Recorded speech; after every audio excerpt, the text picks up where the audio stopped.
Can you hear me? Okay, great. A couple of years ago, I was a narrow-minded anarchist. You know, the kind of guy with the long hair, the baggy shirt, the weird posture.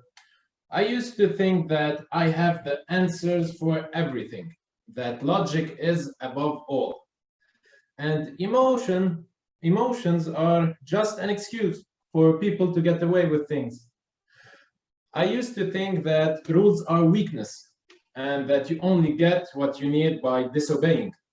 I lived by the motto, you are remembered for the rules you break, not the ones you follow.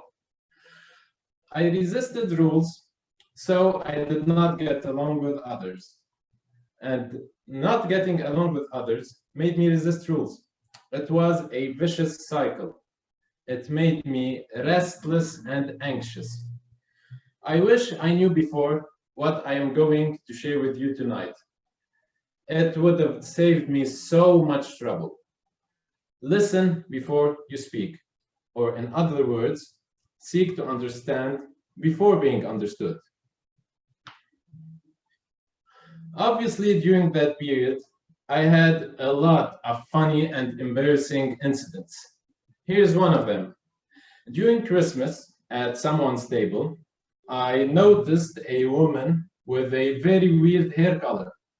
Half of it was yellow, and I mean yellow, not blonde. The other half was orange. And in my mind, I started judging her. She must be passing through her midlife crisis. Or no, even better, she must be either divorced or a maiden woman that is desperately trying to catch the attention of some guy. Well, that woman came and sat right next to me, and she asked me, "Do you like my hair color?"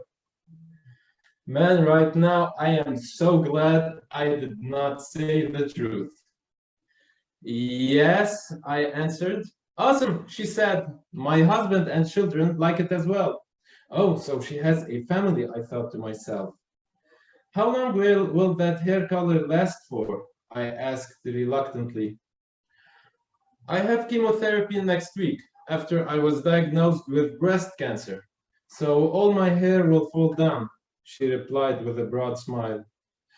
Do you know that moment when 1,000 thoughts rushes into your mind and your heart skips a beat, but all you can do is barely utter the word "oh"? Well, I had one of those "oh" moments. That desperate woman, all she wanted was to make the most of her hair before it all falls down. And I started thinking, how many times have I rushed to produce judgments, not listening, not understanding, not knowing the core of the matter? How many times have I got into conflicts, got bitter over incidents that could have been easily avoided, all because I did not listen before I spoke? People are everywhere. Some of those people are our family, our friends, and we usually, and I insist on usually, don't have major communication problems with them. But our life depends on strangers too, some of whom we just can't stand. Like that dentist who keeps telling you that there's a tooth you should pull out. Like that colleague at work who wouldn't give up his loud chewing gum for anything in this world. We all have struggled getting along with others. Sometimes I even think I should definitely promote smoking and drug abuse. Maybe then I will have fewer people to get along with. But on the other side, imagine the endless opportunities that unravel with proper communication, with understanding, with listening. People are a great treasure, and the key to that treasure is listen before you speak. Imagine how easily and promptly all the conflicts in our country would be solved if opposite ideas were communicated properly and were respected by both sides. Imagine the peace that would reign at work, between you and your boss, if all prejudice and misunderstandings were put aside. I want to leave you with this analogy. Every person you talk to is a book, a great book, and you get to choose what chapters to read. There are good chapters that would enrich your knowledge, fortify you, and there are bad chapters that would cause conflicts and coercion.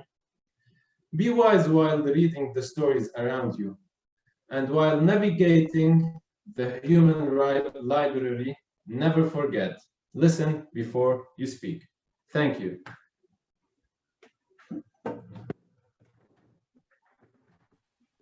What a great performance and message that was.